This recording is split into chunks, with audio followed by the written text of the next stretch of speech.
Hey everybody, it's Dr. Eric Balcavage. We're back for another edition of the Thyroid Answers podcast, and I have another guest today. My guest today is Jaban Moore. He is a doctor of chiropractic, but also practices functional medicine. I think it's what his primary thing he does in his practice in this clinic is. So we brought him on here. I think he deals with immune and chronic immune issues on a regular basis. So it's a great topic for what we discuss on a regular basis, and we'll get his views, his opinions on what's going on, and we should have a great conversation. So, Jaban, welcome to the Thyroid Answers podcast.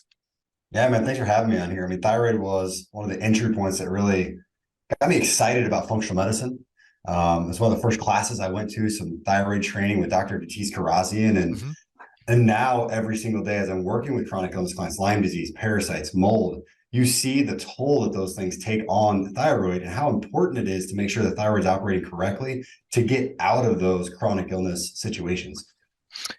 Yeah, and I think we'll talk about that a little bit because I studied under Dr. Tatis. He was like where I got my entry into it. I got into functional medicine because a family member got diagnosed with hypothyroid, fibroids, and iron deficiency. So, what's the solution? You put them on lifetime thyroid medication, you cut out their uterus, and put them on iron.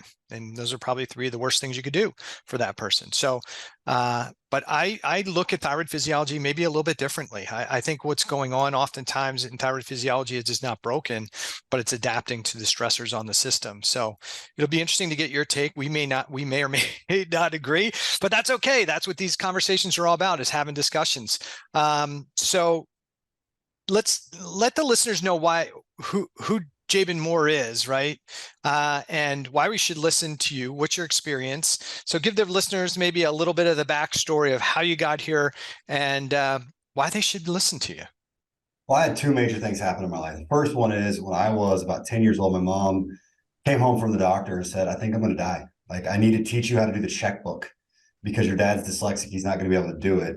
And, taking the look back from today, I look back and I'm like, she was on 40 medications. She was depressed, anxious. She had gained 100 pounds. She had all these dysfunctions. And to make the long story short, her doctor didn't even check for diabetes for 3 or 4 years. And a car accident is where she found out that she had diabetes, but she had everything shut down. Her thyroid was shut down. Her body was just deteriorating. And she just was in that mental state where she didn't think she was going to make it.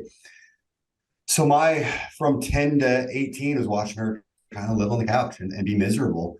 And although she is still with us today, and I'm blessed to still have a mother, she did actually lose part of her stomach to a gastric bypass. She ended up getting thyroid cancer, and they did exactly what you said they were going to do. They cut it out, and now she's medicated on that. And she just has never fully gotten back on her feet because it was years and years and years of being just misdiagnosed, mismanaged, and not given proper direction. So that just motivated me through school to learn, to go out and look and to look for root causes, because I realized even at 10 years old, something wasn't right. Something isn't right. I don't want to take medication. I never wanted to take even ibuprofen when I was an athlete. And then I ended up with Lyme disease in chiropractic school, and that really thrust me into the chronic illness world and fueled my passion for the last decade. And I've been working with people who have chronic fatigue, chronic pain, fibromyalgia, Lyme disease, parasites, mold, nervous system dysregulation due to these chronic infections for the last decade. And for the most part, all day, every day. And I work way too much because I love it. So, I mean, if you want to listen to me, it's because I love this stuff and I do it every single day, all day. This is what I do. And it's to find root causes and give back people health, not meaning stuck on a medication. It's meaning health because they eat well, they exercise, maybe they're on a few nutrients, but that's about it. I don't want people stuck on anything. I don't like taking pills, so I don't want people stuck on them the rest of your lives. I got a bunch of follow-up questions. So I think that's great. I think most of us get into the space because either we've had our own health crises and we didn't get help that we were looking for in allopathic medicine, or somebody close to us kind of drove us into that model. That's why I got into chiropractic instead of traditional medicine. That's why I got into functional medicine from chiropractic care, is to help somebody with metabolic issues. So I think it's great that you got in. It's sad that maybe the reason you got into it, but let's tie into that a little bit. You said your mom started having some chronic health issues. Why do you think she started developing those chronic health issues? As you know, and you said she was on a bunch of medications. How did she get there? Why do you think she got to have those issues? So I've dug into that over the last probably 2, 3 years, and there's two main factors that I can think of. One, she was working a corporate America job. She was working way, way, way too much. Extreme stress, that extreme level of stress of working 50, 60 hours a week. And I think that led to definitely nervous system dysregulation, hormone dysregulation, cortisol spikes. I mean, that kind of thing that we see so often, especially in the westernized world with the way that a lot of people are pushed at work. But there's a secondary factor. I honestly just realized here in the last couple of years, she had her wisdom tooth removed at 40, and within probably 12 to 18 months, she ended up with the major health crash. So wisdom teeth were removed, got into dry socket. So I would believe today there's cavitation. I'm still trying to get her to go to a biological dentist. I believe there's probably some other things going on there, but she has a bunch of mercury amalgams in her mouth and other metals in there. I think we have a major dental issue. Again, like I said, I'm still trying to convince my mother to go to a biological dentist. So I think between those work stress and then the dental stress, those two things really led to a major crash in her health. Because at the time when it first started, she started gaining all this weight. She actually went to a personal trainer. And although I don't fully agree with the diet that he put her on today, it was a basic bodybuilding style diet with chicken and rice and vegetables. And she was exercising and she still couldn't lose the weight. And like I said, I may not be perfect, but I know she wasn't eating like garbage. I know she was exercising. So yeah, those are my two main reasons I think that she ended up where she did.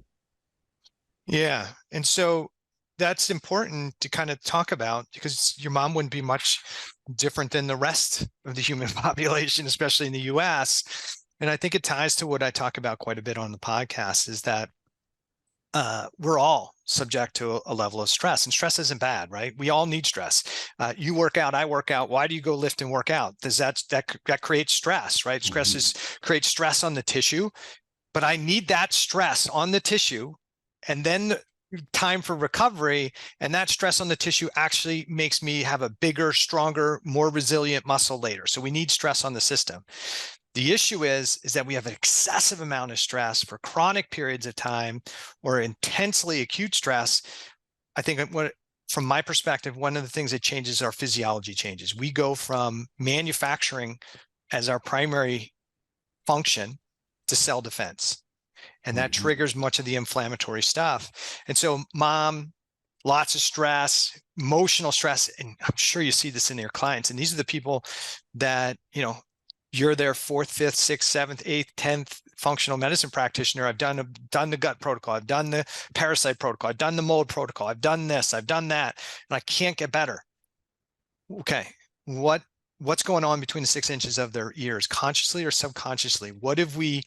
What's that internal dialogue that's going on that's winding up this limbic system that's continually keeping them in this stress response? And I know you've got a bend towards neurology, and so we'll talk about that because I do as well. So we'll jump in there. And then the fact that your mom had maybe some oral health issues, people might be surprised to hear that might be an issue, but there's only a couple of routes of entry of organisms into the system, and the oral cavity is definitely one of those routes of entry. So any problems, gum disease, cavities, surgeries, root canal, all these things provide potential avenues. And, as we get more inflamed, it's harder to breathe at night, more congested. So what do? We open our mouth to breathe. When we open our mouth to breathe, we change the microbiome in the oral cavity. We create chronic gum disease and cavities, which is then just perpetuates the issue and the problem, right? Any problems with or thoughts on what I just said or disagreement? No, I think the oral cavity is too often completely dismissed, not given any time, effort, and energy from specifically the medical community. And then even when you get into the functional medicine community, I can't tell you how many people walked in my clinic that, like you said, been to 10, 15, 20 docs. And they've done all the big stuff, right? They've gone and done the ozone therapy, the hyperthermia, the peptides, the steroids, the medications, all the supplement protocols, all the big name boxes. And I'll just like list. And I've got this list in my note, like a mile long. And I'm like, man, you've done it all. You've checked your home for mold. You've done the fasting. You've done every diet under the sun. I go, you know what I'm missing here is, has anyone ever looked in your mouth? And I go, you have two root canals that you, because I haven't actually put in my notes, it's part of the questionnaire. You have two root canals, you have one mercury amalgam, you've had your wisdom teeth removed. And I've had it just be wisdom teeth. That's it. That's all that was removed. I said, can you go to a biological dentist for me, get a cone beam scan and get that checked out? And they go to a biological dentist, have it checked out. A cone beam scan is a more sophisticated x-ray. It allows you to see if there's things like cavitations, which can be holes in your mouth. Below the wisdom tooth, there is this cavity that has been formed because the wisdom tooth extraction didn't heal appropriately, which doesn't happen to every single person. But that person it happens to, it matters. And this cavitation is in there, this hole. And where that hole is, there's a direct path from that hole into the nerves and into the brain. So this creates this stress point. So get your imagination out, everybody. If you can imagine there's bacteria that get into this hole in your mouth where you don't have an immune response, or at least not a good immune response. And they're just sitting in there and they're growing and they have the perfect warm, moist environment and they're pooping. That poop can be endotoxins. It can be ammonia. It can be other things. And that sets off your nervous system to be stressed. Now, because of the stress, you feel unsafe in your body. So that could be a fight or flight mechanism, which adds to that stress bucket that he's been talking about, right? Of working out stressful, but it's a good stress. But then this is adding more on top of that, on top of the work stress that my mom had, on top of the surgery stress and the pain that she had from the event. And these cavitations, I've had people, when they go to the biological dentist, the dentist sees a cavitation, like, let's look in there, and they poke it. And then you have pus come out. You have pus come out of a pocket in your mouth. And then all of a sudden it makes so much sense why your body is stuck in fight or flight. Your brain doesn't want to be where it's at. But also, I mean, you can look at, there's been books published, there's been studies done. If people remove root canal tooth and put it into a rabbit, I read a book about this. I can't remember the name. You might know the name. They put it in the rabbit, and all of a sudden the diseases of the person were in the rabbit. And I'm just like, okay, well, this is starting to get kind of interesting. And with my mother, with these clients that are coming in, I've had people go get their dental work done. And after 2 decades of searching for health relief, all of a sudden the dental work is done. And now they're making progress forward because that was the missing link. And for so many people, there's a missing link out there. If you've never looked at dental, it's a place to look. Yeah, I would say that for many people, there's a lot of missing links, right? Or we're addressing the shiny object that's the the condition of the month in functional medicine. Maybe it's mold, maybe it's everybody's got mold all of a sudden. Everybody's got mold toxicity. Everybody's got parasites, or everybody's got this, or everybody's got that. Or, hey, I heard so-and-so say that Epstein-Barr virus is the cause of Hashimoto's. Listen, maybe in some people, but that doesn't mean it's the condition. And I think that's one of the big problems is we all grew up with this idea that we have one diagnosis and a cause. And in reality, it's not really the way it works. The reality is everybody's body adapts differently to the amount of stress, the types of stress, and the same. We could have line 10 people up with immune related disorders, and they could, even if it was the same exact one, let's say it's Hashimoto's, we could have 10 different factors driving 10 different people to have the same diagnosis. And so that's the problem. We're looking for the cure. We just want it to be so nice and neat that it's just this. It's just, if you just go gluten-free, it'll all be good in the world. And the reality is it's not enough, or it's not enough of the case.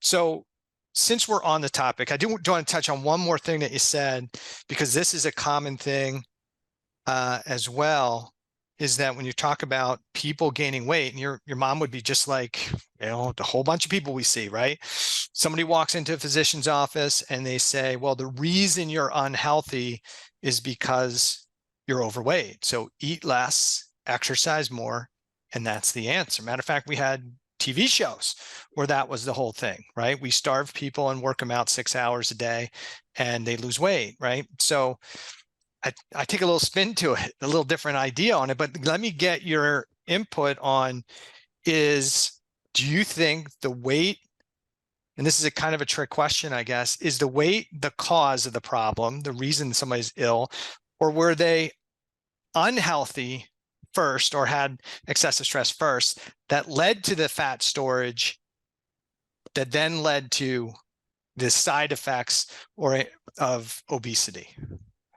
I'm just going to agree with you from your earlier statement is both could be that, right? Like you can have both causations because it is possible to eat yourself into a bad place, but it's also very possible to be toxic or unhealthy or stressed and get overweight because of it.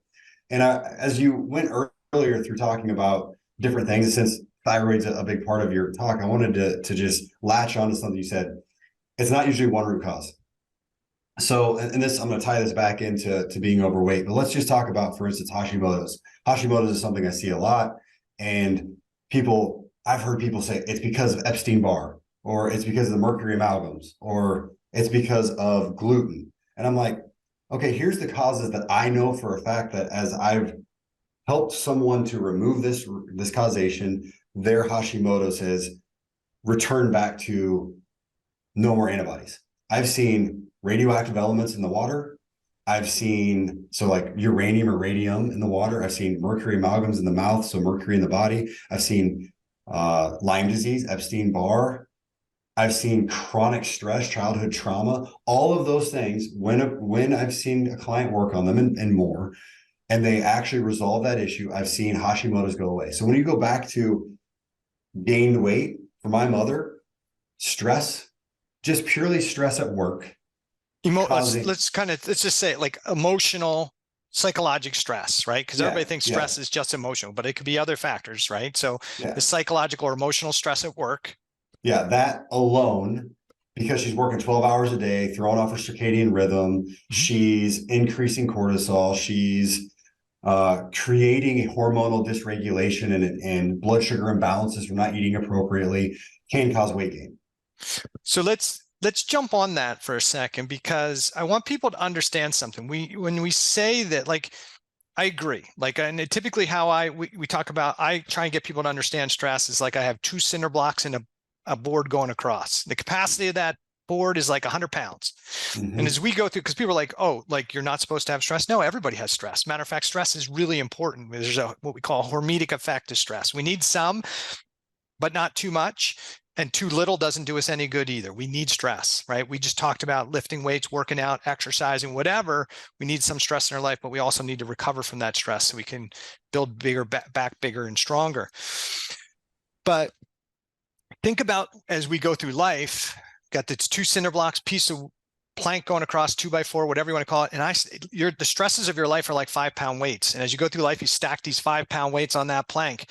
And at some point, you take some of those 5-pound weights off. And so now you're able to put more weight on. You go back and forth through life.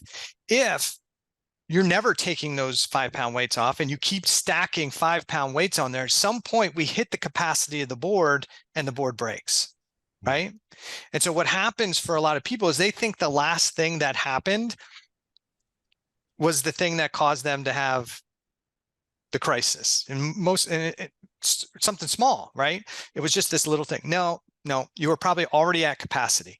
The other thing that can happen is you can have a major stressor. If I took a 25-pound weight and dropped it from 10 feet, that board would probably break too, right? So stress, it can be intensely acute and put us into that cell stress or cell danger physiology, or it can just be chronic, persistent, unrelenting stress. And that's probably a good piece of that's going on with your mom, a whole bunch of our clients. It's an emotional stress. Yep. Does that play a role in why they have disrupted sleep? Yep. Does it play a role in why they have disordered breathing? Yep. All these things tie together. But the key piece, I think, sometimes is to make, and I'll ask your opinion on this, is what we see in the physiology. Do you think what we see is adaptation, or dysfunction? So I think we see adaptation until it becomes dysfunction. I agree. So that's the piece, right? So that's the important piece. And for the listener, we talk about homeostasis. This is a state where somebody is able to adapt to the stressors in their environment. They got enough energy to manage it. It's all manageable. There's another state called allostasis. And allostasis is when that stress is excessive and we don't have enough energy to deal with everything we got. So what do is we turn down the energy to certain systems that aren't important for right now for survival mode. And that is adaptation. But if I leave those systems turned down for a while, they can start to become dysfunctional and break. If I have plants and I only have enough water for 5 of my 30 plants, I'm going to water the ones I like, and I'm going to put less water in the ones that I'm not as fond of. And if that only happens for a couple of days, it's probably reversible. But if I do it for 2 weeks, guess what's going to happen? I'm going to start to have plants that die, right? Do you agree with those thoughts or those ideas? I do. And I wanted to take your analogy earlier of the board. What people don't realize is the board is stationary, right? It's not moving at 5, 10, 15, 20, 30, all the way up to 95 pounds. It's not moving. You feel normal. Looks exactly the same. Maybe in life, you're like, oh, I'm a little more tired, whatever, at 95 pounds of the 100 that will break it. But at 100, what happens? The weight doesn't just go crack. No, it cracks through it and weights shoot out everywhere. That's all your symptoms that people see. And it's the straw that broke the camel's back.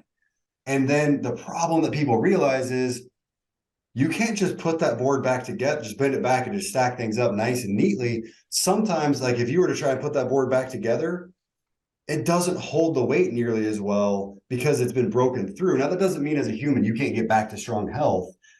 We can get that board back to strength. It's going to take time. And oftentimes it's not just like, oh, remove the last thing. We got to do extra work to get there, to get you back to strength, more so than just remove the last straw, because now your body has created a cell danger response, a inflammatory response, an immune suppression. And one thing that kept coming to mind when you were talking about this of when you see your labs, you see adaptive and then goes to dysfunctional, I do urine tests, hair tests, blood tests. I do all these different tests, and I'm not trying to say I'm an expert in any of them.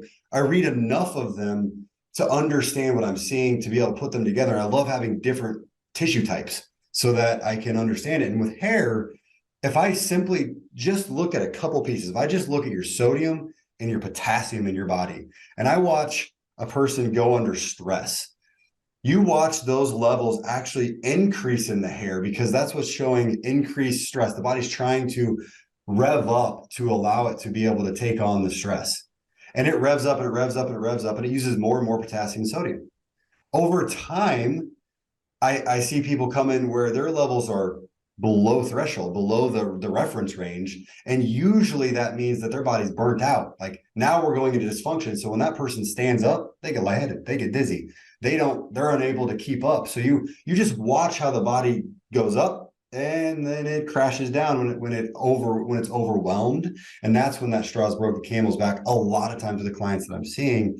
So it is possible to some degree watch this even within the labs from a practitioner that does it often and is running different types of labs. And you can see it in other things, but that's just the one that I see it the easiest in. Yeah. So just for clarity, I just want people, so because I look at sodium potassium ratios in blood and look for adrenal, hyperadrenal, hypoadrenal patterns. So, but I'm seeing one, if that ratio is going up or going down, hyper or hypo, when you're looking at somebody's going to hear this on the, regarding the hair analysis and say, because I want to make sure you were clear on it. If they have acute stress, you're going to see increased sodium potassium on a hair analysis test. And if they're having if they're in chronic stress, you're seeing both of those be low. Yeah, you're seeing both of them at some point when they're in the chronic stress long enough. And this would be people with diagnoses such as POTS or mast cell or chronic inflammatory response syndrome. Oftentimes those people are some of the more chronic people where their bodies seem like they just have no resilience left. Like their body is really crashing down. They're very chronically fatigued most of the time. Their anxiety levels super high because they're trying to protect themselves with that anxiety. Like there's a reason the anxiety is there, and it's almost a protective mechanism. So I just had a thought. I was just on a vacation with my family and my wife, and I met a girl from my hometown, Kansas City, when we were out playing pool, and she's like, she was talking to my cousin who's a single guy, and she mentioned she's afraid to drive. She's afraid to go skiing. She's afraid. And I was just like, oh my gosh, like I just had so many thoughts go through my head, but I'm at a bar playing pool. And I'm like, I'm not going to be a doctor here. I was like, anxiety means something. There's a reason for it. And it's a protective mechanism often for your body, your brain, and it means something. And she said, wasn't it just normal? I go, and I mean, is some anxiety normal? Yes, but it also means something. So if you think of it like that, maybe doing some limbic retraining or figuring out why your body is so anxious may help you to be able to drive. Like I just wanted to help with that conversation. Let's sidebar. So Yeah, yes. well, but I think what happens there is we've labeled the sign or the symptom as the disease or as the disorder. So you have depression, you have anxiety, and that's a disease or that's a disorder, and everybody has the potential to get it, right? So that's the thing we need to treat, and we do that with a lot of things because we don't look at the root cause. We say, well, we don't know what it is, so let's just label the disorder as the problem, and then we'll make a medication for the effect, not the cause. We do that with a lot of things. You have high blood pressure. We got to lower your blood pressure. Well, what causes the high blood pressure? Well, people just get it. No. People don't just get it. The high blood pressure is the result of. Same when we talk about thyroid physiology. Oh, you've got hypothyroidism. We just need to give you more thyroid hormone. Wait a second. Why did we develop this hypothyroid state to begin with? The body did not wake up one day out of the blue and your immune system said, oh yeah, that thyroid gland, I don't recognize it anymore. I'm just going to go after it. I don't buy that argument. I think that's a bunch of nonsense or hooey. But I think that's a big piece of the problem, right? The other one is we don't have a great definition of what health is. And so in my book, I spent a whole chapter talking about how do we define it? What is it? If you ask, if you Google search, it's a state of optimal physical, mental, and emotional well-being, right? Okay, well, what's well-being mean? That's somebody who's healthy. Well, wait a minute, I can't use these two words and just go around in a circle. I've got to have criteria. And even when we talk to medical doctors who talk about longevity, I had a physician on my podcast and he's a longevity specialist. And I said, what's your definition of health? And he did not want to cover that topic at all because he doesn't have it. I said, well, how can you talk about health and longevity if you don't have a definition for it? And he said, well, it's state of, this standard WHO definition. I said, okay, so explain what's well-being. All right, well, we kind of moved on. So that's a big part of our problem when you don't know what true health is and we don't have an agreed upon definition of it, and you watch TV and you learn that, oh, everybody has anxiousness, everybody gets depression, this is so normal, everybody gets diabetes, right? Then we say, oh, well, I'm not unhealthy, I just have high blood pressure. I'm not unhealthy, I just have diabetes. I'm not unhealthy, I just have irritable bowel syndrome, right? And so we need to change that conversation in people's minds, because that poor young girl is probably thinking, I'm healthy, I just have anxiety. Versus, well, exactly, why do I have anxiety? What's causing my body to be like, yo, we're in danger mode, be worry. Like I spent a lot of time in the woods, right? You look at a deer, right? They're right because they're in danger, right? But we shouldn't be walking around like that, right? No, we shouldn't be.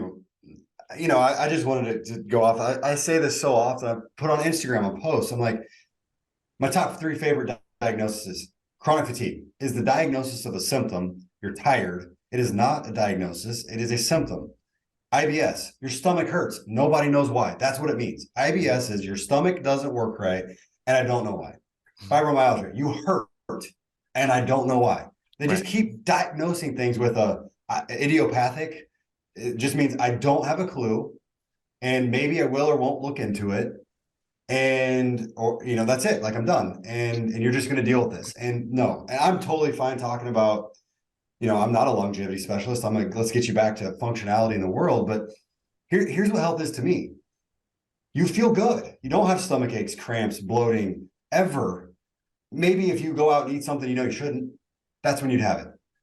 You don't have anxiety or depression unless you can literally go, okay, my mother just passed away, or I just got broken up with, or something like that. And you go, okay, yeah, I should feel a little down.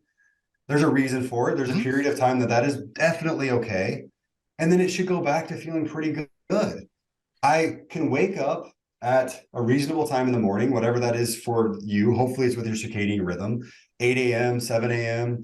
I can last, give or take 14 to 16 hours in the day without feeling a significant amount of tired. Yeah, you might feel like you need to take a nap after you have a little bit of, you have to have food, but not like I'm crashing. And you're able to make it through the day. That's health to me as far as like how you feel in the day. And those are minimums because I'm like, I don't get tired. I don't get tired. And it's a problem for me because then I'd get off of my circadian rhythm because by the time it gets to midnight, I'm just like, I'm still ready to go because I feel good. And I tell clients, maybe that shouldn't be the standard for health, but you should feel pretty good. And I have this conversation with my clients. You should feel good and you should expect to feel good. And you should expect for yourself with guidance from me, because I can't make you get there, but you can do the work to get there to feel good. Yeah. And the trap part is that somebody says, well, I do feel good, but I got diagnosed with high blood pressure. I do feel good, but but I'm overweight. I do feel good. So the trap is because we often have chronic, low-grade, ongoing stress, and we monitor ourselves like day to day and looking at our environment. I don't feel much different than yesterday. So this must be the norm. And so we see maybe a slow, gradual decline. And what I hear other people say is, look, compared to the people around me, I am way healthier than them, right? But for those of us who are actively engaging in health and well-being, I would say I'm healthy, but I'm not optimally healthy because there's somebody who's 55 and in better shape than me. And if I improve my what I call my fitness factors, there's always room for improvement. And what we often find out is I think this is pretty good, but guess what? When I make a little bit of change, man, I notice when I do that, I feel a little bit better. So maybe before I wasn't that healthy, and this new habit, this new behavior, getting rid of all this junk I just changed my diet, man, I feel a bit better.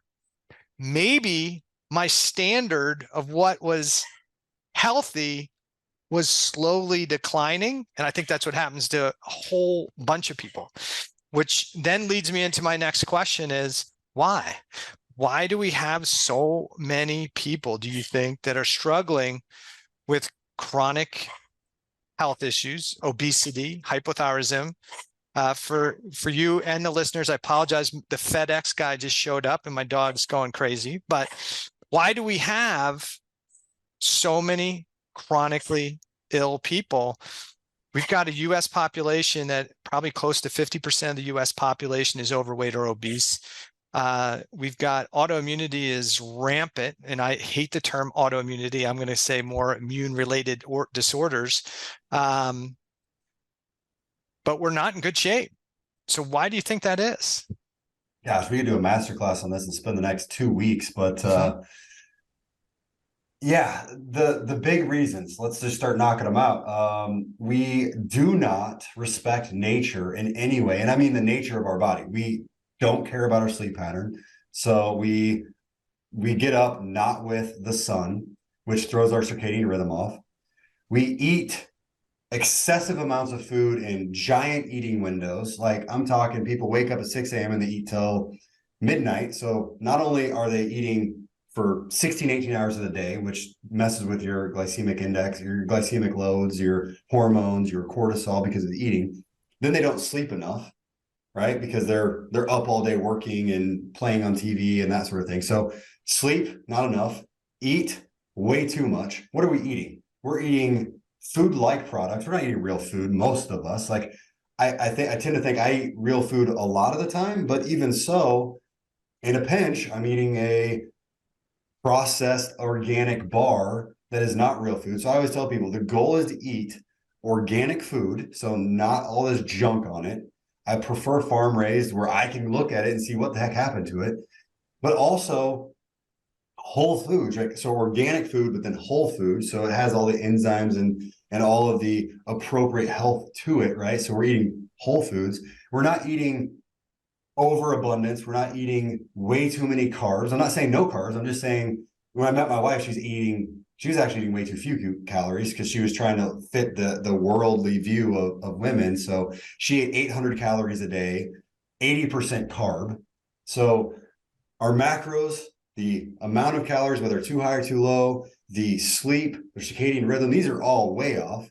And then we're constantly stressed out, whether it's because you're looking at TikTok and TikTok's telling you that you're too fat, too skinny, the world's going to end, that there's a war, that there's, or you're at work and you're being worked 12, 15 hours a day. I mean, there are so many things against us. And here's the thing, I don't want people to lose hope hearing that because you can do something about this. You can choose to sleep with a circadian rhythm. You can choose to eat better food. You can choose to put that darn phone down and get off social media that's creating massive dopamine responses to keep you addicted to it. And I'm guilty myself. I will get to 10 o'clock at night and I'm like, okay, it's time I need to go to bed. And then I check my email and then I get on Facebook and then I scroll and I'm like, oh crap, I need to get off of here. And it may be for me, like, who do I follow? I follow guys like you. I follow guys like Datis. And I'm just reading what you guys are posting, researching, trying to keep up with the latest. But you're just going. So all of those reasons, and I didn't even get into the fact that they're spraying pesticides everywhere and in everything. I mean, even if you eat organically, I've got clients where their neighbor spraying junk, and then I'm picking it up in their toxin panel. So we put an air doctor in their house or something that can allow them to clean the air in their home. Our houses are made out of sheetrock. So if you have any sort of water intrusion, you got mold going everywhere. And we've got EMFs all around us. And although I'm not the EMF guy, I'm not telling you like fear everything. It is a stressor on your body to add to all the other things that I just stated. So, I don't want to make people that already have anxiety from the world to feel like the world's out to get them, but there's a lot of things that are hitting us. And I'm trying not to go for the 2-week masterclass when I'm stating all these things. You can dive into whatever topic you want to with me, but there are so many things that are hitting us that are adding to the stress, right? Like each one of the things that I just mentioned is a 2.5 pound plate sitting on your board, adding to the 100 pounds it's going to break you. And if you don't choose to at least address a few of those on your day-to-day basis, eventually they're going to crack through your board and they're going to make a mess of your life and you're not going to feel well. And it just adds little by little because, I mean, I'm 36 years old. When I was a kid, the food was a little cleaner. There weren't as many EMFs. We didn't have the social medias. The houses that I lived in were a little bit less airtight. So if there was mold, it was being ventilated a little better. All these little things are adding up on us day to day. So it's like, if you're not purposely paying attention and making some adaptations in your life, then unfortunately it's pushing your health the other way, which is why autoimmune diseases, which to me, like I completely agree with you, it's autoimmune disease to me is, again, your body's attacking itself and whoever's diagnosed you doesn't know why. They're not paying attention to the why. But autoimmune diseases are up 400% since 1970. Testosterone in men is down 50% since 1960. Fertility is down 59%. So all of these things are happening. And if we're not doing something about it, if we're not choosing to purposely make a change against the norm, that's why we're sicker. Yeah. So I agree with all the things you said. The issue is we've got so much in our bubble that's actively potentially creating negative stressors on the physiology that if you're not actively trying to counteract these things or work on improving your level of fitness in all these categories, you're going to be chronically ill. It is so easy to be overweight and obese and chronically ill. It's a piece of cake. You could be ill in a couple of weeks. Matter of fact, I think there was a book or a movie where the guy ate just Burger King, I think, or McDonald's for a 2 or 3 weeks. The physician said it won't have an impact on your physiology. He got overweight, obese, his liver started shutting down, all kinds of great. In less than a month, all those things were happening. So just think about that. That's one guy just eating fast food, breakfast, lunch, and dinner. I think it was by 3 weeks, his physiology was shutting down. His physicians were like, hey, you got to stop this. You're killing yourself. But think about this. We do that day in, day out. That's just only one trigger, plus disrupted sleep, plus disrupted breathing. Because when you have inflammation, you don't breathe well, especially at night. That creates hypoxia. And then your cells are like, whoa, I'm not getting oxygen. So I think the key point to what we were just talking about is the reason we see so much chronic illness and the reason we see so much immune related disorders is we've got so much on the system and we're not actively engaged enough in the things that are going to improve health and make us more resilient and make us healthier. And we just have too many things kind of, if we're looking at the scale, too many things pushing down on the scale, and we're not doing enough things on our own to kind of balance that scale out. You don't have to be perfect, in my opinion. What I typically tell my patients is 80% of the time you should have good habits and you should have some bad behaviors. And so if you have a lot of bad habits and a few good behaviors, you're in trouble. If you have a lot of good habits and a few bad behaviors, you're going to be probably great. You're going to be happy and you're going to be, socially happy because there are some people that want to lead a perfect life in every aspect of it. That is not me. And usually those people are they're so involved in themselves that they miss out on the social aspect and social well-being. But I think that's the key. And we just have too many bad habits and not enough and a few good behaviors. And usually how do you define what those things are? It'll be like when I ask somebody, do you work out regularly? Well, when I hear that, I know they have a workout behavior, but they don't have a workout habit. What's the difference? The difference is it's 5:30. I get up at 5:30 and I go work out, right? Well, what if you don't, maybe you love to do it. No, there's definitely mornings I get up and I don't want to go do it. Every morning, sometimes I'm like, I could lay here in bed, right? I could go do something else. But once you do it, once you start doing it, it's just habit. It's just who you become. That's a habit. When you go on vacation, you're like, all right, yeah, we're going to go to the beach, but first I got to go work out and then I'll be back and we'll go to the beach. That's a habit because it happens no matter what you're doing. That's what we need. We need more habits. Oh, you went out and you ate at that place. Right. But the other 18 or 19 meals of the week, guess what? I ate a whole food diet. We just got too many things coming against us that we have to be actively engaged in our health. And we haven't been actively engaged in our health for probably the last 40, 50 years because we've become reliant on medication to fix us. And we're in this crisis now where we realize that medication doesn't fix us. It just manages this chronic disease as it gets worse over time. So let's talk about we talked about different things. What do you think when it comes to thyroid physiology? I'd like to get your take on this. I think we touched on it a little bit, but you're working with people with thyroiditis, primary hypothyroid diagnosis, some people that are diagnosed with Hashimoto's, whether Hashimoto's and thyroiditis is two different things. We can ask about that because I don't think it is. And then I talk about cellular and tissue hypothyroidism as kind of the thing that's this mystery that we don't kind of see what's going on. And I talk about a hypothyroid spectrum, but what do you think is driving thyroid immunity, thyroid autoimmunity, whether it's primary, Hashimoto, however you want to classify it? What do you see as the primary factors? And you can easily say everything we just talked about, or Is there something else? So when it comes to thyroid, autoimmunity, I, I pause because I'm like autoimmunity as a whole. It doesn't matter if it's Hashimoto's or rheumatoid arthritis or MS, but I know here we're talking thyroid. So when it comes to autoimmunity, I'm looking for, why is the body attacking its own tissue? The body's not stupid. It doesn't just attack its own tissue for fun. It knows its own tissue. There's so many mechanisms, so many safeguards in the body. It's extremely intelligent. So why? So I've done a deep dive into brain physiology and molecular mimicry and all these other types of reactions in the body, histamines and mast cell reactions.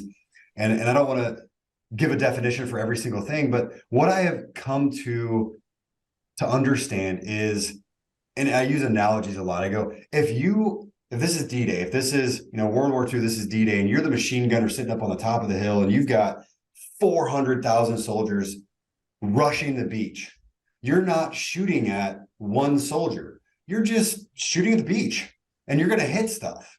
And that's where the immune system gets to when it becomes autoimmune, because there is so many stressors.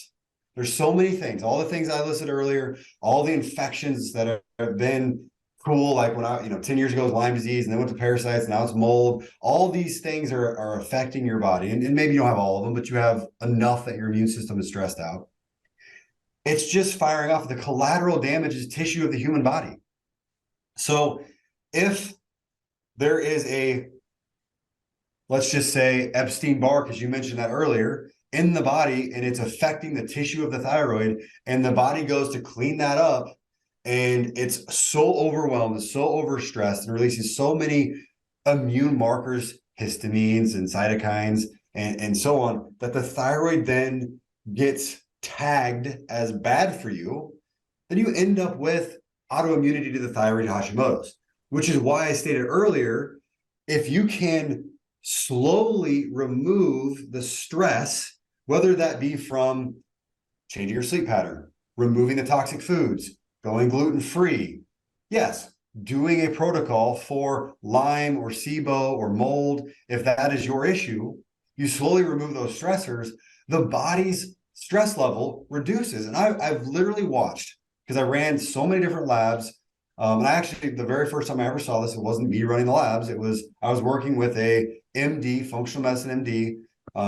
That was the doctor for a client of mine. And he had run the full thyroid panel, which depending upon who you talk to, there's different things, about 9 tests. And we watched as this person came in for Lyme disease, because this is like month 3 of my practice. This person came in for Lyme disease, and we were doing some herbal cocktails. We worked on Lyme, and her antibodies were 7,000 for TPO. And when we treated for Lyme, they dropped to 2,000 in 3 months. And then as we went from Lyme to Bartonella to Babesia to parasites, didn't even know about mold at the time, to then general just like detox for environmental toxins, we got them all the way down to 200 within about a 6-month period. And then from there, once we were at 200, just simply going and exercising and decreasing stress, because she was able to catch up with her life because her energy levels had rose back to where she could manage life. They dropped all the way down below the threshold, which I think on this test was 35, to normal levels. So to me, what causes autoimmune thyroid or thyroiditis is a dysfunctional system that is attacking the thyroid or creating inflammation around the thyroid due to something else, due to some other stressor or reason. And I love that you mentioned tissue hypothyroidism, because going back to Datis's classes where I first heard this, he's like, well, the numbers that he gave were 60% of thyroid is converted, T4 was converted to T3 in the liver, 20% in the muscles, and 20% in the small intestine. And I don't know if you agree with those numbers. I don't really care about the percentage at all. I think those numbers are outdated.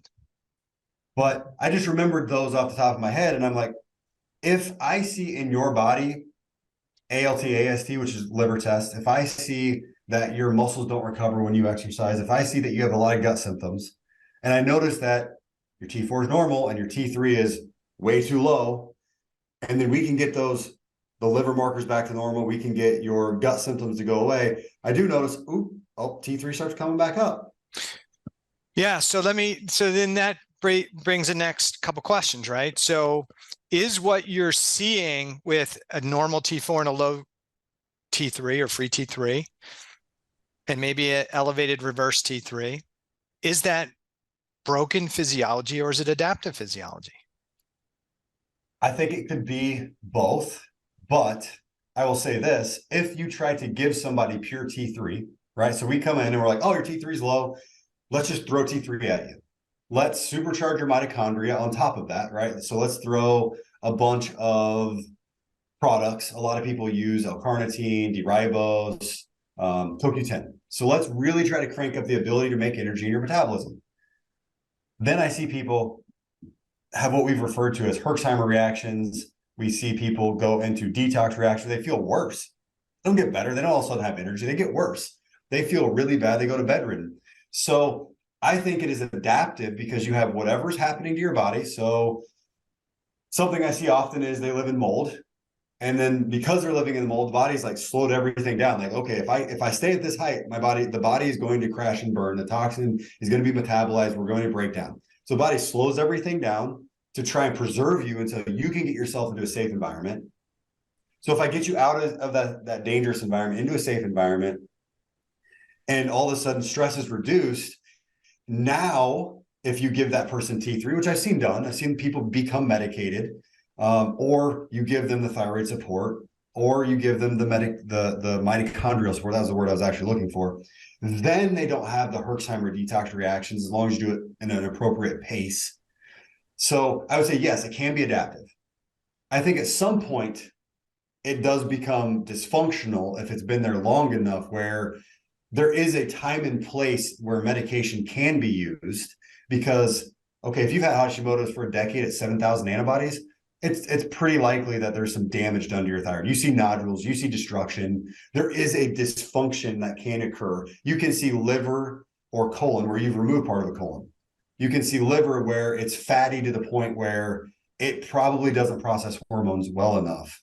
So I think there's both. I think you just have to look at it as a physician, as a practitioner, and you need to understand where they're at. And I'm always shooting for, let's say, adaptive in our definition that we've kind of been making today, where if you get them healthy, it goes back to normal. Yeah, that's why I think most of what we see is adaptive. And, we touch on the mitochondrial piece. I think this is where we see a problem in functional medicine to some degree, is people assume that the reason somebody's tired, somebody's fatigued is because their mitochondria is not working well. And hey, they just need more CoQ10, or they need more L-carnitine, and that'll make the mitochondria work better. It's just a micronutrient deficiency. And it could be, especially if somebody's got malabsorption issue. But if somebody's got multiple micronutrient deficiencies, then I would ask the next question, like, why? Is it their diet? Is their digestion? Is it their malabsorption issues in their gut? And I think sometimes we forget that the body does different things with micronutrients given the situation. And so in an allostatic state, I may do something totally different with magnesium than I would do with it in a homeostatic state, because I need to support different mechanisms. For the listener, what does that mean? That means if you're a mom and your primary role is making food for your kids, but somebody breaks into your home, your priority just shifted, right? Your energy shouldn't be going to food production. It should going into protecting your family, right? So the need changes. Same thing. I might put some proteins in the system, or put some magnesium or zinc or selenium in the system.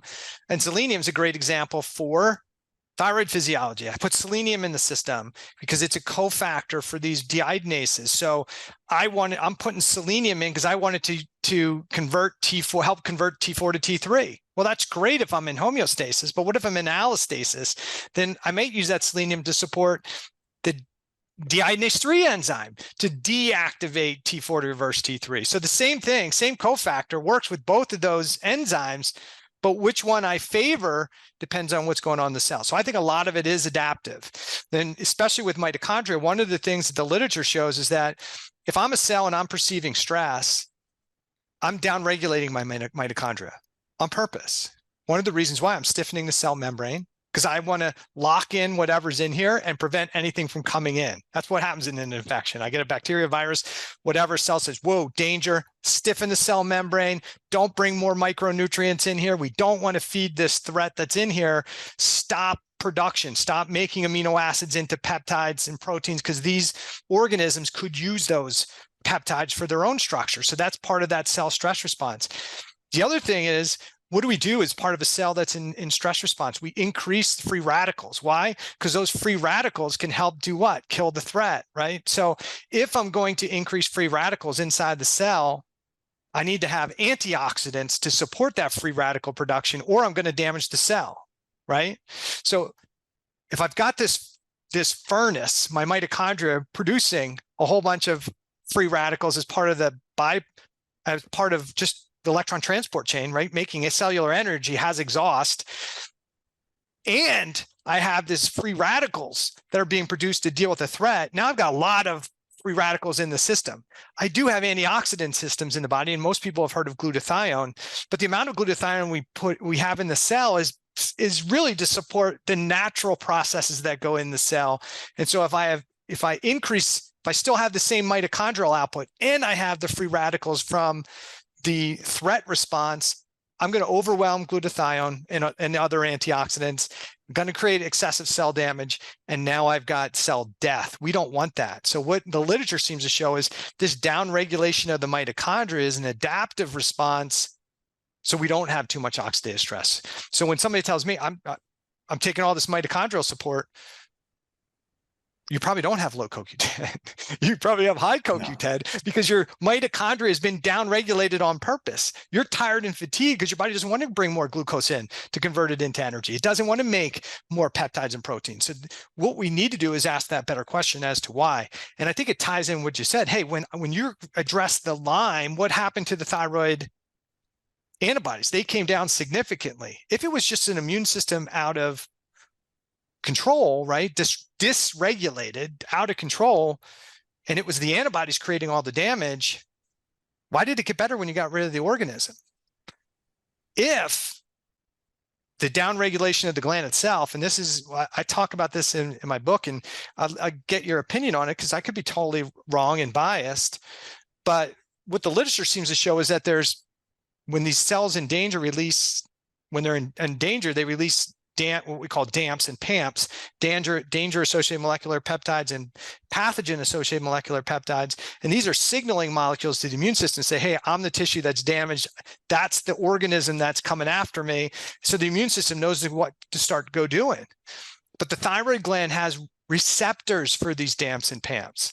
So if you think about that, why would the thyroid gland have receptors for danger particles? Maybe if I've got one cell and I need to slow down metabolism, I do it in one cell. But what if I have a whole body that's saying we need to slow down metabolism? Do I want to spend a lot of energy down regulating every cell, or is it easier to just turn the source off? And so what I see when we're working with people who have chronic infections and emotional stress and trauma and all these things, that we're addressing these root cause factors and we're eliminating them, there's less danger particles in circulation. And now that immune-driven damage to the gland goes away, not because we fixed the dysfunction in the immune system, but the immune system was doing its job. It was trying to help globally slow down the metabolism. Those pattern recognition receptors activate the thyroid cells themselves to create cell destruction. They become immune-like and destroy themselves, and then they send out signaling molecules, which invites all the lymphocytes in, which then create more damage. We were taught that the antibodies do a lot of the damage, and the current literature says TPO antibodies don't do any damage, and the TPO antibodies cause very little damage. They may be more of a cleanup crew to what's being done. So I always look at it from when we're doing our job, is the reason the antibodies come down, is the reason we're getting better T4 to T3 conversion, because we're addressing the true root cause. We're getting rid of that excessive stress load. The immune system is, and the body and the cells are saying, hey, damage is starting to go away. Now we can go back to normal. That's how I look at it. You don't have to agree with that piece, but I think we're pretty close to saying pretty similar things, but maybe just a little differently. Oh, I agree with what you're saying. And I think that, I mean, you went into the physiology of different types of peptides coming out of the body. And one of the things that is so interesting is the pathogens. Pathogens are so intelligent that, for instance, strep, which has been associated with getting into the brain and creating inflammation or autoimmune encephalitis, so a brain response, is just, it's a massive amount of research right now, which is called PANS and PANDAS in children, where they have a lot of neurological symptoms. They found molecular mimicry. So what will happen is strep will take and mimic your tissue. So it'll mimic your brain tissue, but it can mimic thyroid or other things. So it's actually using our system that you just talked about to hide from us, because it will mimic us, and then it will hide behind our own tissue, hide behind that molecular mimicry to hide, so that it's in your body. So then your body will tag your own tissue as being a problem, because it now identifies that molecular mimicry, that strep bacteria, as a problem. But that strep bacteria is mimicking, oftentimes in PANS, basal ganglia, which is a part of your brain. And by mimicking you, now you get that autoimmune response. So your body's attacking your tissue. So that's where there becomes like, well, how did it ever get to attacking our own body? How did we get to this autoimmune condition? Well, that's one of the ways that it's happening. But just to go down that line that we're just in, it's once you get rid of that infection, once you get rid of that stress, once you stop the immune response from happening, the body then goes back and looks. And I always tell people, like, it just pulls back the curtains. It's like, oh, this is the bacteria. I'm going to attack that. I'm not going to attack you. But when the stress is so high, that's when you have all those autoimmune responses. And molecular mimicry is just such an interesting thing that's happening, and it explains why we have autoimmune degrees to disease to some degree. And it also explains that 1 in 6 children right now are showing, or 1 in 6 kids in the United States have been diagnosed with a mental health disorder. 1 in 6. Yeah, those are sad numbers, right? And, just to kind of talk about that, what we're both talking about are 2 theories, hypotheses on autoimmunity. And there's probably 9 at this point, I think I've seen. 9 different hypotheses, or 9 potential mechanisms for autoimmunity. For anybody who wants a deeper dive into the immune system, autoimmunity, I had Dr. Vujdani on the podcast. We did 2.5, 3 hours. We did another hour before we even got on the podcast, where we just geeked out on immune-based stuff. One of the brilliant minds in immunology. He's published a ton of papers. I got to get him back on. He did send me a copy of his book, which is awesome. But this is a complex process. We're both kind of making it super simple. So it's not that simple, but crazy statistics when we talk about our kids, and we talk about why do so many kids have these neurodevelopmental, neuroemotional disorders. It plays a lot into everything we've talked about, right? Toxins, diet, nutrition, infections, environment. And the challenge is, from my opinion, this is happening long before baby Johnny's born. We have mom and dad who are struggling with chronic health issues, don't know that they have chronic health issues, but struggle to get pregnant. And then we try and force a pregnancy to say, hey, we just need to get pregnant, not realizing that maybe if we're talking about this as adaptive changes, and I'll let you weigh in here in a sec, because you may say, no, I don't agree with that. But if we're talking about the physiology adapts to the most important thing, I'm being chased by the proverbial tiger. I'm not stopping to have sex. I'm not stopping to sleep, and I'm not stopping to eat a meal. I am in fight or flight mode. And so I think many of us are in that mode, now. And now more than ever, we have people in their 20s, in their 30s, in their 40s who are not healthy and not well and don't understand what health is, but they're about comparative to their peers, try to get pregnant when they're not healthy. And then we've got the problem where developmental issues. I tell a lot of women who come to see me who say, hey, we want you to help us get pregnant because we're struggling to get pregnant. What can I take? What I can do? Like, first thing we need to do is get you and your husband healthy so that you can have a healthy child. I don't think forcing a pregnancy on somebody who's doesn't have a high level of health is a great recipe for a healthy child. Yeah.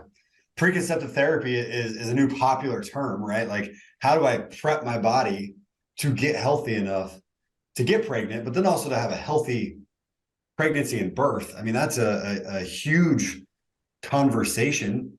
I think I mentioned earlier, my wife, we conceived a few months ago, and we were together for a few years before. And I was like, hey, she was all about kids. So I was like, we both need to make sure we're in the right place. We're both healthy so that we give our child the best opportunity at the fullest, healthiest, most functional life. Because, yeah, I mean, we're talking about all these things, all these infections, toxins that are affecting the body. And I have women coming in all the time. They're like, why? I've been trying for 2 years. I can't get pregnant. And then they're like, I gave up. And can you just treat my Lyme now? Can you just treat my parasites now? I'm like, well, yes, we can. But I go, as we're going through this journey, you've been trying for 2 years and you haven't been able to have success. Be really careful. Be very, very careful, because it is extremely possible for you now to get pregnant. I've seen it so many times. We're 6-8 months into chronic health problems, right? Lyme disease, mold, IBS. We're fixing these things.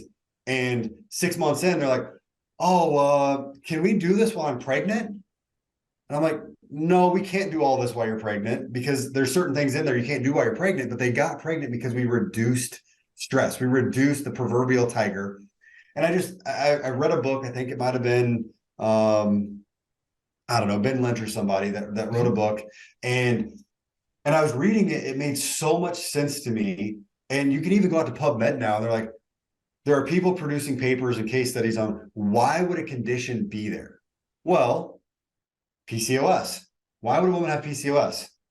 Well, PCOS decreases fertility. It increases potentially testosterone. It puts a woman in a position where they're not fertile, they're not ready to have a baby, but they are maybe ready to run from a tiger or fight off another nomadic tribe or deal with stress that's incoming, because their body has changed to be more robust and stronger, but not fertile.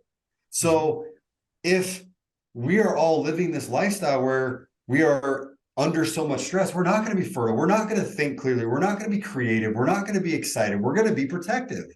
And like the girl that I talked about earlier with anxiety, if you're living in a state where your body does not feel safe, so that could be from whatever factor. If you do not feel that the place you're living is safe, then you're not going to feel safe. Then your body's going to respond. So the first things that I talk to people about when they come into my clinic after we go through health history is, okay, we got to create a safe environment for you to live in.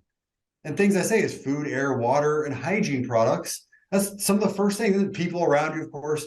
And once you know that your environment is safe, then your body can start to feel safe there. And once we get your body convinced to feel safe by doing brain rewiring or limbic retraining or neurofeedback or meditation or whatever it is that we have to do with your brain, then we can get into micronutrient deficiencies or infections or these other things that are there based off of the labs that we've run.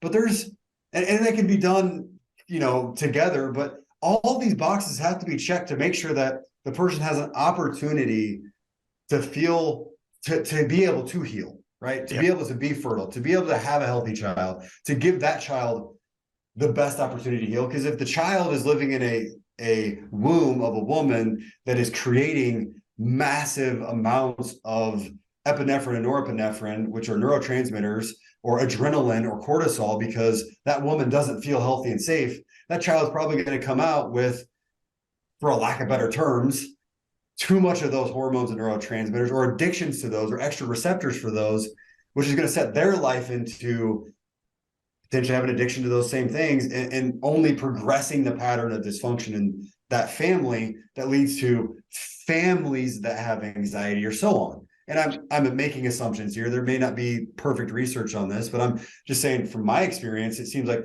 oh, anxiety's in our family. Okay, well, what was your grandma like? What was her life like? Yeah, and the nervous system's got a level of plasticity, right? Just we can train the nervous system. So if a child just spent in its developing years in the womb in a higher state of stimulation, we wind up the limbic system. Maybe that child comes out with a limbic system that's already in fight or flight, fire mode, and never, that becomes the norm. Hey, why he was always a Rammy kid. Well, maybe he was always a Rammy kid because this is how he neurologically developed into this fight or flight physiology. So a couple of things. One, I try and explain that whole concept of how we operate from a state, to my clients. Like, let's say, Jaban, you're cooking food. You got a big party coming up this weekend. You're cooking a bunch of food. You're cooking for your family members. You're doing some wash. You're cleaning. Somebody breaks into your home and starts attacking your wife. Are you going to continue to cook? No, Are you going to pack all this stuff up in nice glass Tupperware containers before you go help her? No. You're going to try and vacuum the floor, slide a load of wash in, take a nap, right? And so one of the problems, and the listeners have heard me say this over and over, but it's helpful for a patient to understand why their body is responding the way it is.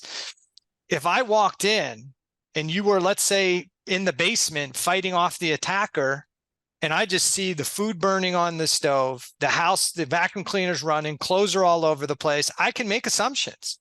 I could say, listen, Jaban is a terrible housekeeper, terrible cook.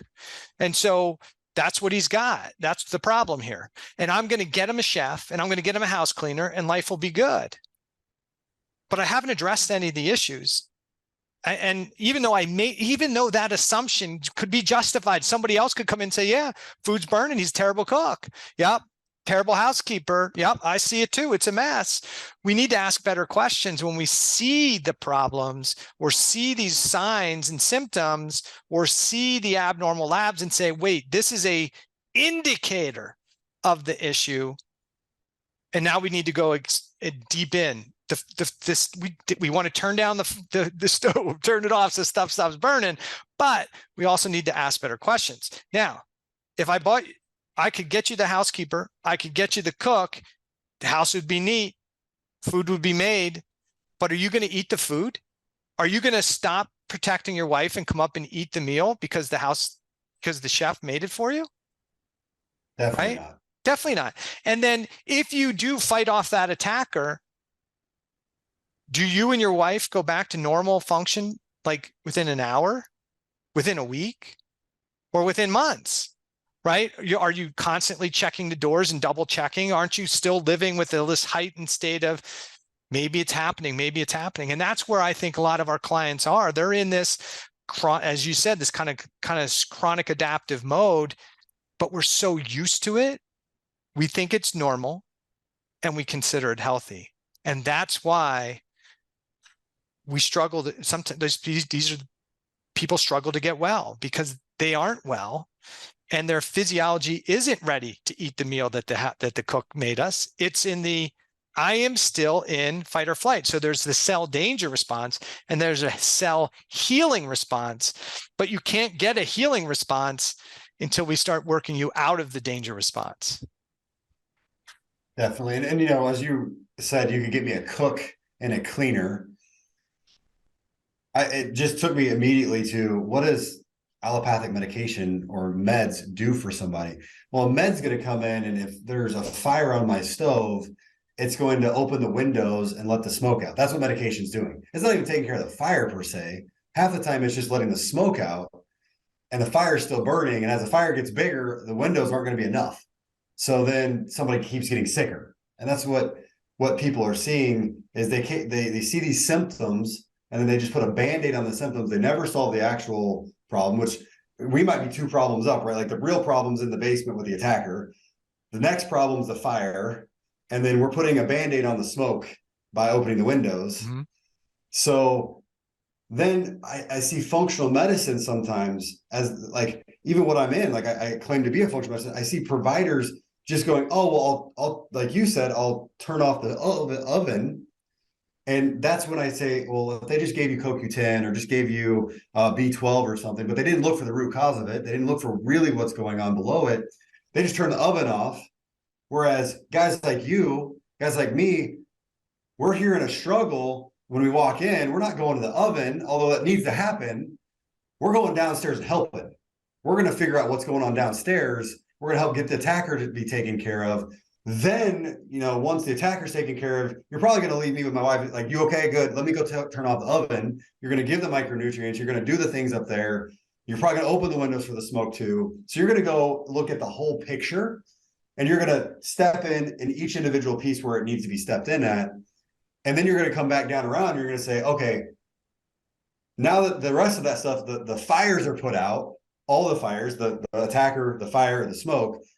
Now you're going to come back in and you're going to be, okay, hey, we probably need to get you into some limbic retraining, some therapies. We need to check the locks in your house. We need to, whatever other things need to be implemented in your life that will help you to make sure that you're in a safe environment for the future. Let's get you an alarm system. Let's get some cameras, whatever it is for that house, so that that doesn't happen again, that you feel safe.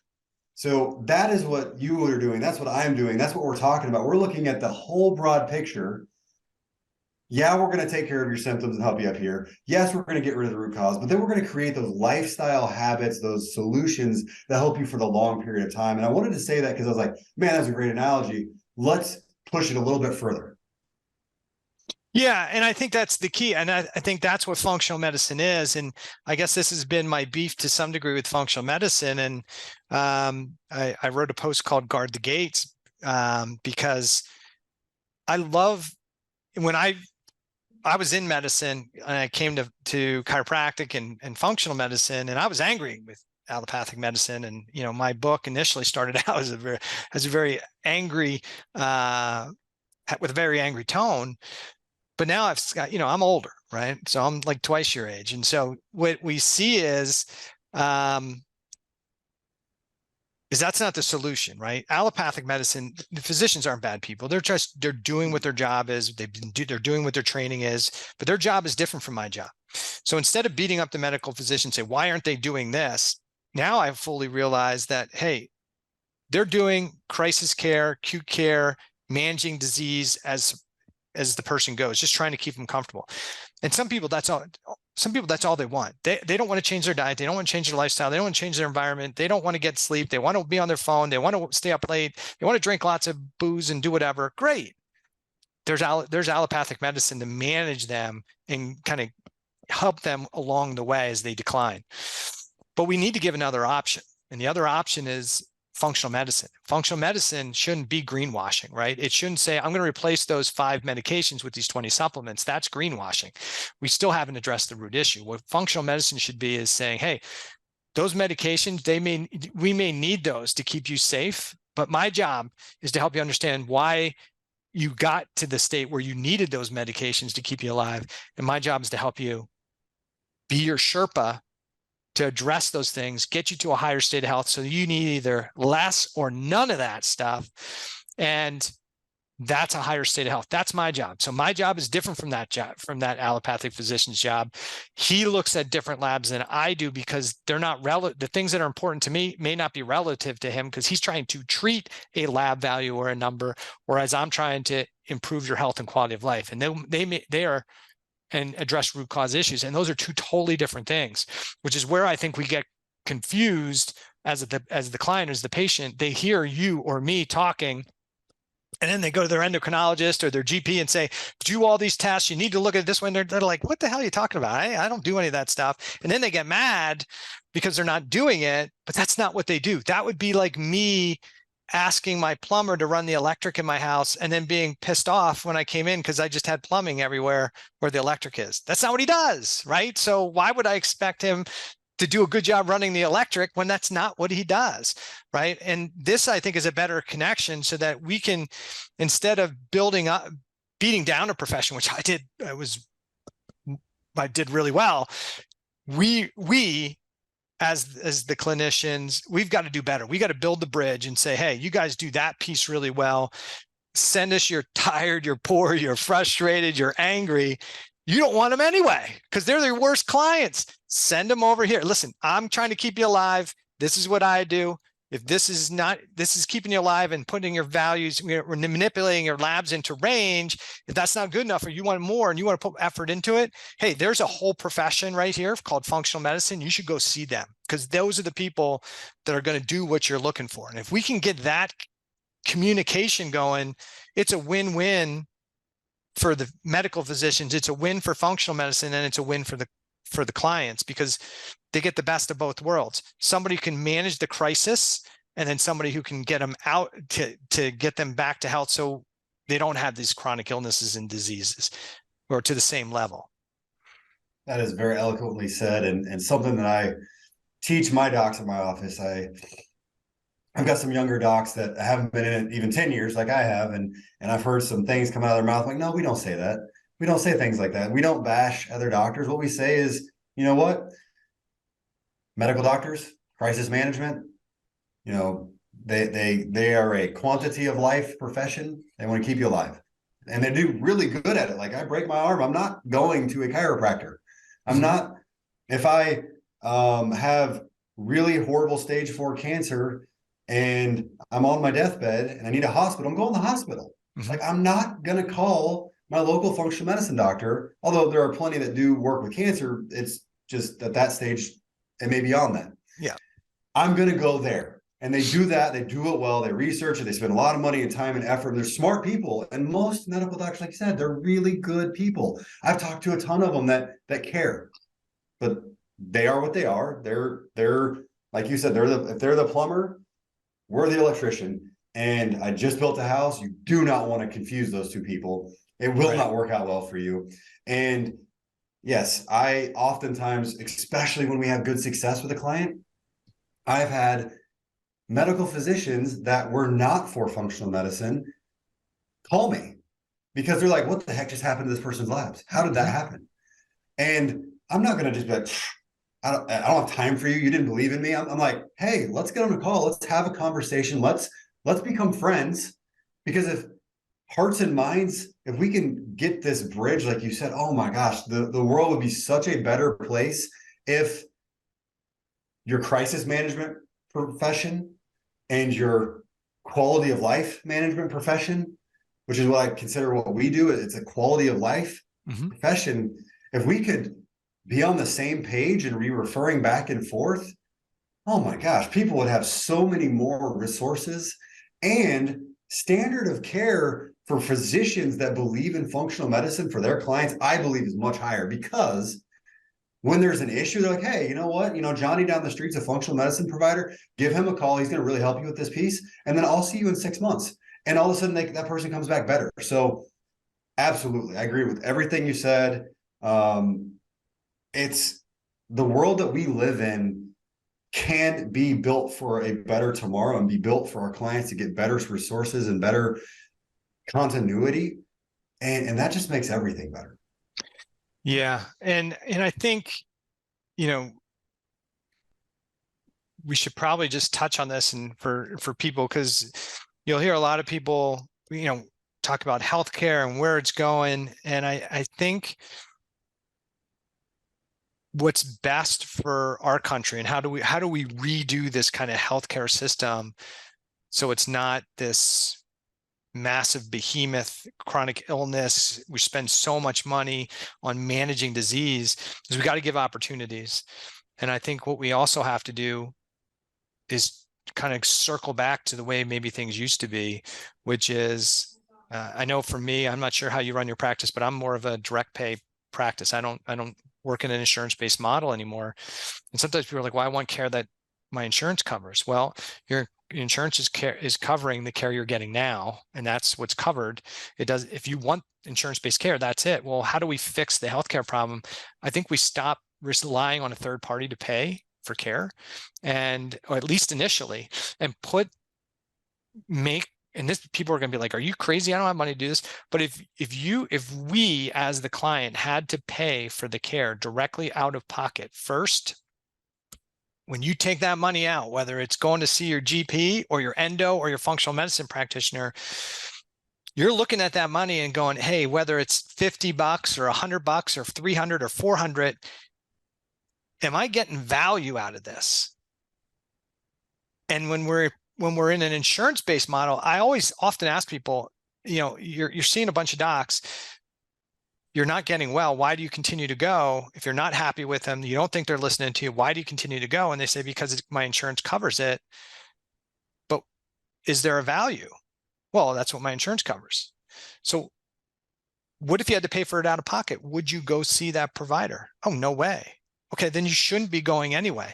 So I think the way to fix that process is to say to somebody like, hey, you're going, it doesn't matter what you go see. Well, you're going to get reimbursed after.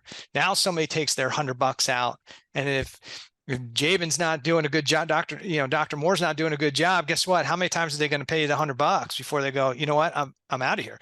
I think what the insurance allows is this kind of crisis care management to survive. And even for, this sounds mean, but I think it allows incompetent practitioners to survive and make a good living because, hey, I'm getting paid, right? I'm getting paid by the insurance company. Somebody's paying me. So I can just kind of roll through my thing in functional medicine, especially when it's an out-of-pocket expense. I mean, we got to do a good job day in, day out because somebody's pulling that cash in out of their pocket. So thoughts on that, and then we'll wrap it up. I like it. I was actually just having this conversation because my wife and I are gonna have a kid soon, and we're like, what kind of health insurance are we wanting for her?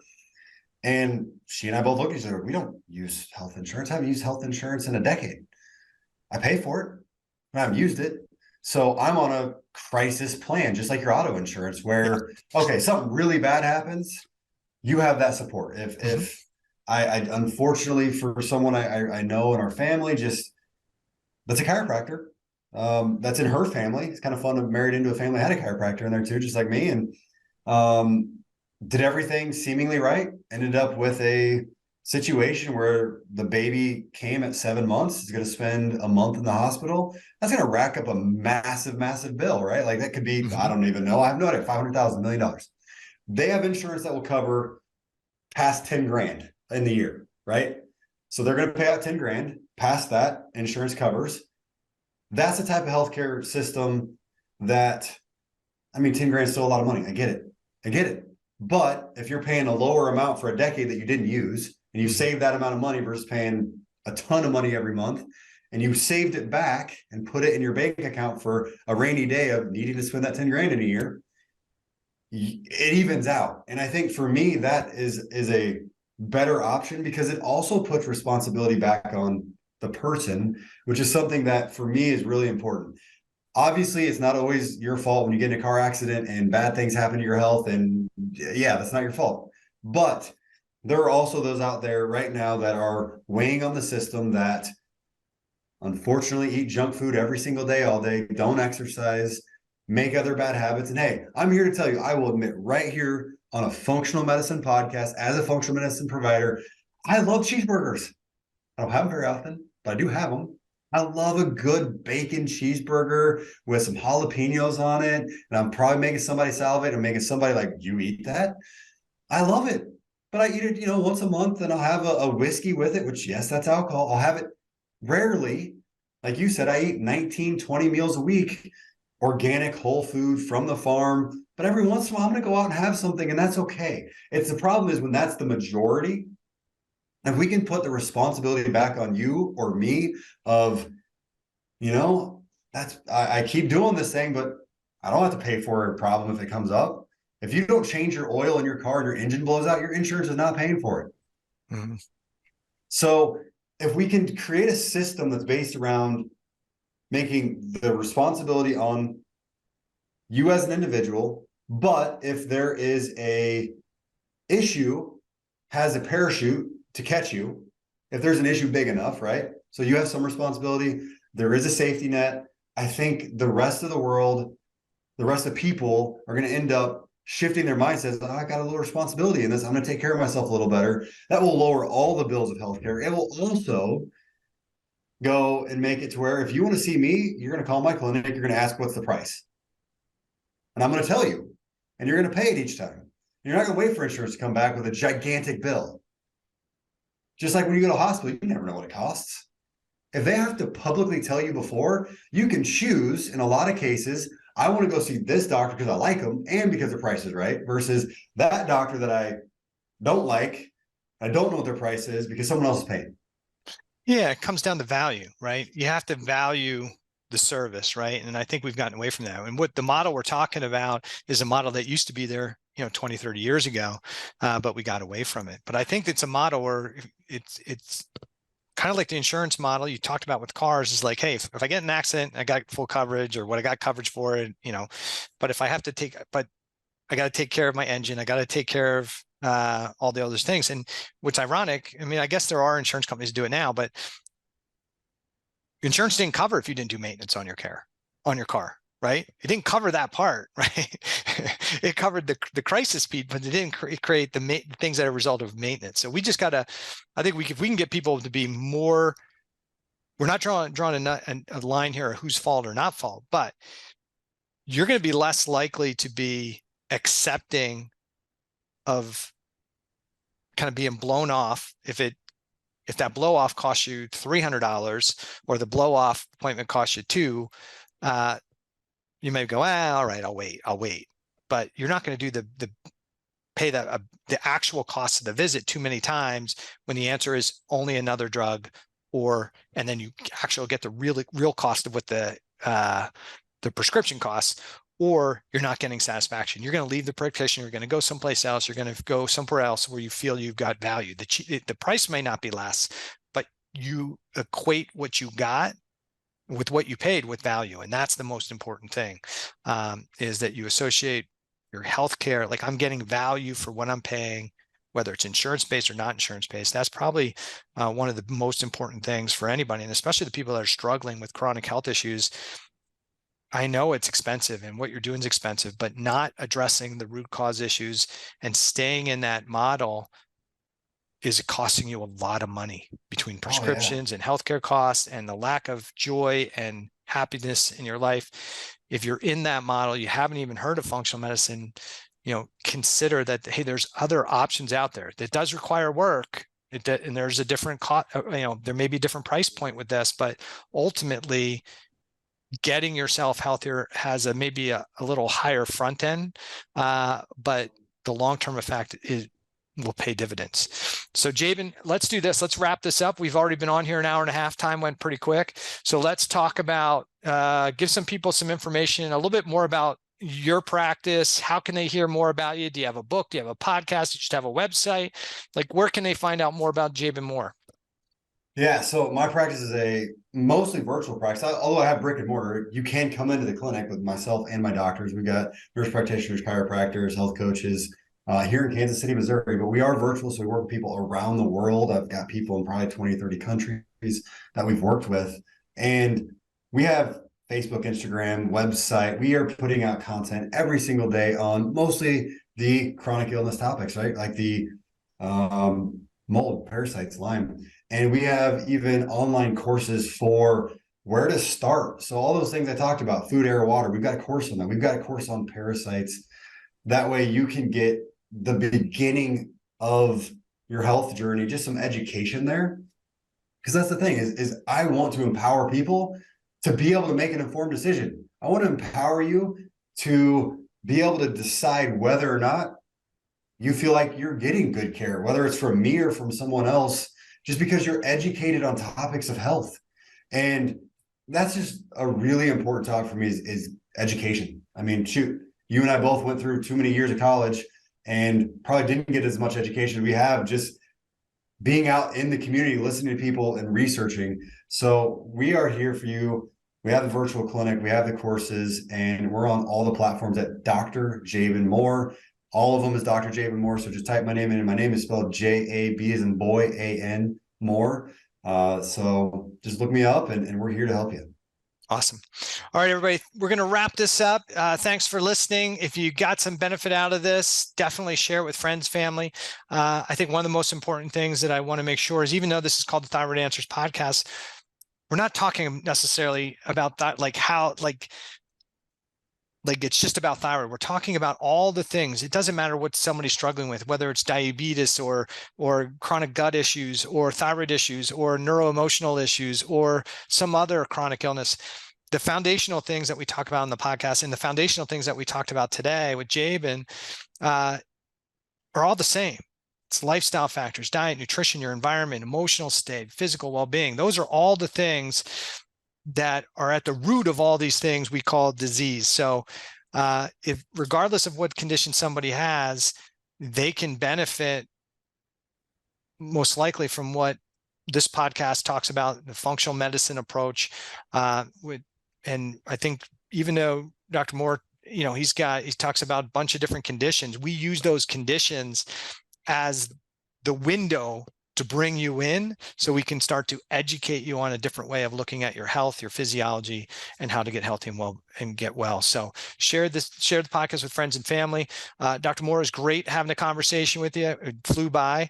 We probably just scratched the surface on some of the things that we thought we might talk about, but that's what happens when we get into longer in-depth conversation. So we'll have to have you on in the future, kind of talk about some of the other things that you're talking about in your practice and in your social media. So we'll get you back on in the future. So thanks for coming on the podcast today. Thanks for having me, man. It's been fun.